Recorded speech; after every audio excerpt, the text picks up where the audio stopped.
बुझने वाला समझने वाला सबाई हाजिर আছে আল্লাহ পাক কুরআন পাকের মধ্যে বলেছেন যেখানে আমার দোস্ত পাক পাঞ্জাতন পীর ওলিদের গুণগান হয় সেখানে আমার রহমতের ফেরেশতা নাজিল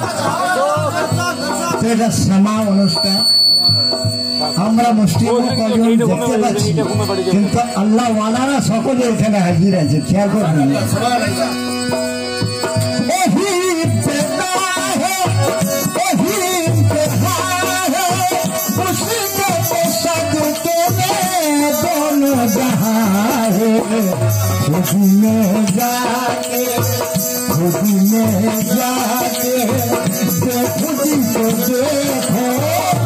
मोहम्मद का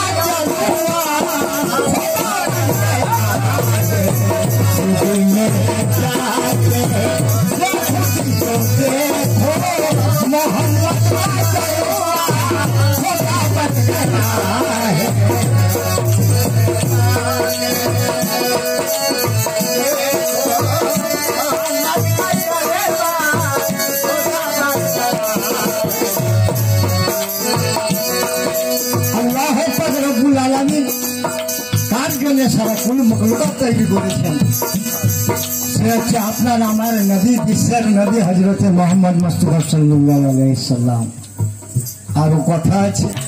এ দুনিয়া সৃষ্টি করেছে ঈসা নবী মুসা নবীর জন্য নয়। কোরআন পাকে 1,40,000 কোথা 2,24,000 বুঝে গেছে নবী এসেছে সব নবীদের সর্দার সব নবীদের